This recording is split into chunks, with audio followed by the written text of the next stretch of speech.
Là, à l'Assemblée nationale, Tanguay, Legault, déficit record de 11 milliards.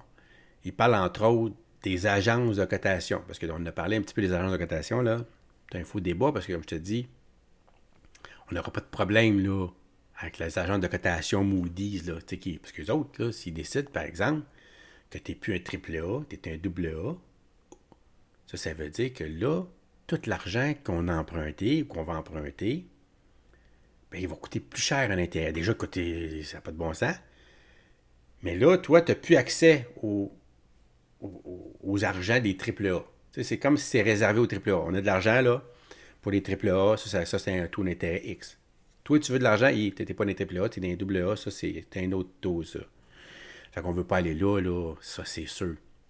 Mais il y a quand même, là, un avertissement de ces agences de cotation-là, là. Hey, s'il vous plaît, il écœure-tu bien, les autres? Ça n'a pas de bon sens. Il parle de ça, entre autres. Mais écoute, là, le mec, Tanguy, je voulais te montrer aussi les libéraux, là, comment est-ce qu'ils voient ça, eux autres, le budget. On le sait, la mauvaise gestion du gouvernement Kakis les a Comment menés ça? à déposer mardi dernier un budget tard.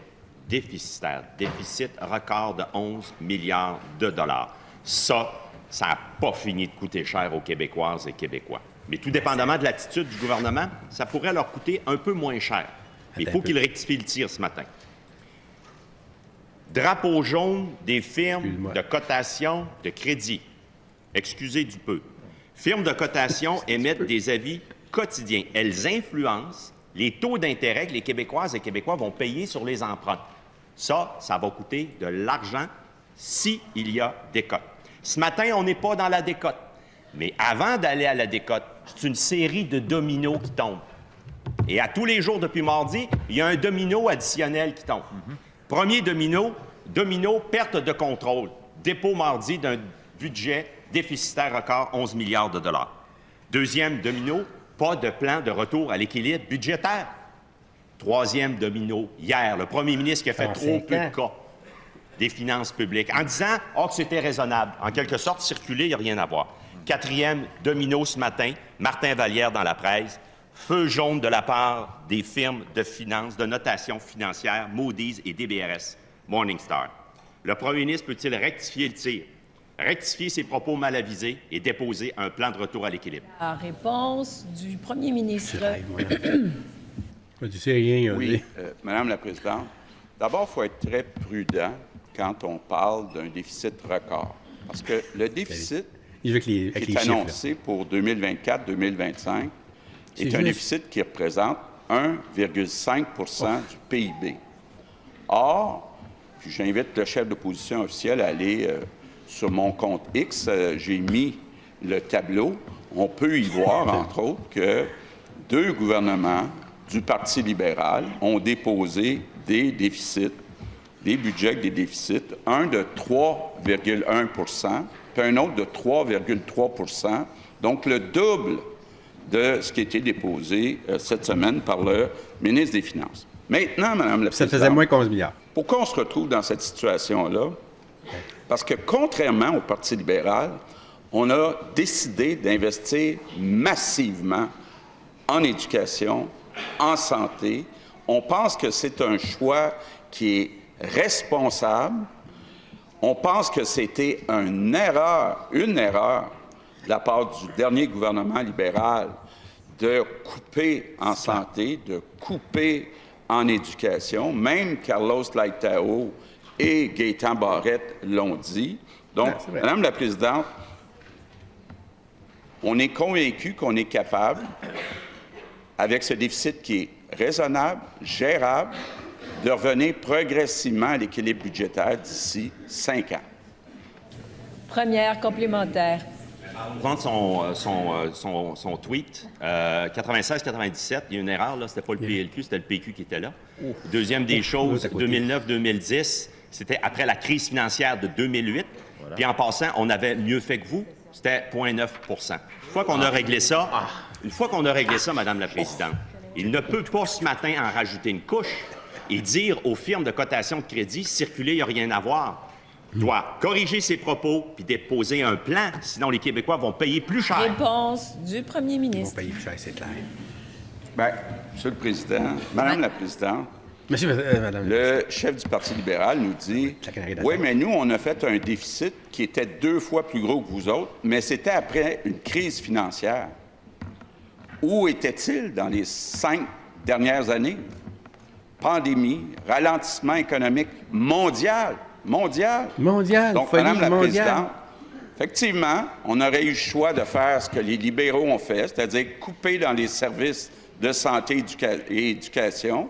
On pense que ça n'aurait pas été responsable. Donc, on a fait un choix totalement différent du Parti libéral.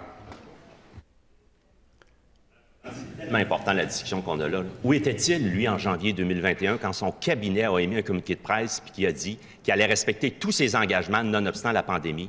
Il l'a-tu autorisé, ce communiqué de presse-là, de 2? Où était-il, lui, quand le ministre de l'Économie, en novembre, il a dit « on maintient le cap », puis 3 mois après, on passe de 4 à 11 milliards. Où était-il? Est-ce qu'il les a lus, les analyses des 2 firmes de cotation qui lèvent un drapeau jaune ce matin? Est-il préoccupé par cela? Qu'est-ce qu'il va faire? Réponse du premier ministre. Qu'est-ce qu'il va faire? Bien, Madame la Présidente, le chef de l'opposition officielle nous dit en janvier 2021, on n'avait pas les mêmes prévisions. Est-ce qu'il y a quelqu'un ici en Chambre qui pense qu'en janvier 2021, on pouvait prévoir ce qui s'en venait du côté de la pandémie? Voyons donc, Madame la Présidente. C'était le cas. J'invite entre autres le chef de l'opposition officielle à regarder le budget qui a été déposé par la Colombie-Britannique. Partout dans le monde, les économies ont été affectées. Et on avait encore une fois 2 choix. Couper, comme l'a fait le dernier gouvernement libéral en santé et en éducation, ou être responsable par accepter un déficit temporaire. 3e complémentaire. Non, mais PSPP, il a dit tantôt, c'est pas à cause de la pandémie, M. Legault, ça n'a rien à voir, là. Président, le premier ministre du Québec ne peut pas se dissocier du fait que son ministre des Finances, en novembre 2023 dernier, il a dit que le déficit, ça allait être 3 milliards. Puis il est passé 3 milliards à 11 milliards. C'est quand même quelque chose. Ça stresse et à raison les firmes de cotation qui font dire à Moody's, à moyen terme, ces perspectives moroses pourraient affecter l'évolution des notations de crédit. Les premiers ministres du Québec, va-t-il rectifier le tir de grâce? De grâce. La réponse du premier ministre. Oui, Madame la Présidente, on a fait le choix, entre autres en décembre, d'investir massivement dans les conditions de travail des infirmières, non, vous avez perdu vos négociations. Enseignants. Bon, on pense que c'était la décision à prendre. Ça, c'était la décision du gouvernement de la CAQ. Ouais. C'est complètement contraire au gouvernement libéral précédent. Eux autres, c'était les kings des coupures, les kings de l'austérité. Les gars, le gros sourire, tu sais, c'est pas drôle, là. C'est pas drôle, là. Puis il y a la joute politique, là. Les kings, puis là, il rit à la fin, là, parce qu'il sait que l'autre, il n'y a pas l'autre parole, il n'y a pas l'autre de où se péter, là. Il y a des temps pour ça, fait que là, c'était fini son temps. Mais tu sais, quand il dit, là, les choix qu'on a faits, mais oui, mais c'est ça. T'as fait des choix, mon homme. T'as fait des choix qui nous ont mis dans le trou. Puis les négociations, qu'est-ce que tu veux? L'idée, c'est pas leur donner tout ce qu'ils veulent, là. L'idée, c'est que tu négocies, puis qu'à la fin, ils sont contents. Là, à ce que j'en sais, c'est que tu leur as donné le pactole, ils sont même pas contents. C'est comment ça peut être pire, là? C'est dur d'être pire que ça, là. Au moins, s'il n'est pas content, puis qu'on nous autres, au moins, on sauve des milliards, là. Tu dis, OK, on n'a pas tout perdu, là. Mais là, on a tout perdu. Ils ont salé comme il faut. Vous n'avez pas été capable de faire des bonnes négociations. Moi, c'est ce que j'en comprends, là, au final. Puis ils sont même pas contents, en plus de ça, là, le secteur public. Écoute, c'est dur d'être pire que ça, là. Vraiment, là. Puis là, tu arrives de 3 milliards que tu prévois là, au mois de novembre, là. Novembre, pas novembre 1922, là. Non, là. Novembre 2023. On est en mars. Il présente ça en mars, lui, là. 2024. Puis il dit, finalement, c'est 11 milliards. 11 milliards. Ah, c'est tabarnouche. Aïe. Y a-t-il quelque chose? Qu'est-ce qui s'est passé? Fait que c'est ça, là, le budget, imagine-toi, de M. Éric Girard, le ministre des Finances, qui représente la CAQ. Imagine-toi, là. Lui, là, il vient mettre sa tête là. Il a-tu l'air d'un tata? Pareil, là. Parce que lui, c'est sûr que c'est pas lui qui a négocié, là. C'est le Conseil du Trésor, Mme Sonia Labelle, appuyé avec le premier ministre, François Legault, qui servait, il dit à Girard, là, regarde, là, on donne le pactole, on réinvestit. Puis c'est sûr, quand ces lignes qui dit que, parce que je te l'ai dit, puis je te le répète, puis il y a raison là-dessus, là, c'est sûr qu'il y avait quelque chose à rattraper, là, à cause des libéraux qui ont salement coupé quand c'était pas le temps. Puis récupérer ça, là, ça coûte beaucoup plus cher que si on les avait conservés au départ. Ça n'a aucune commune mesure, là, en fait, prix, là. Aucune, OK?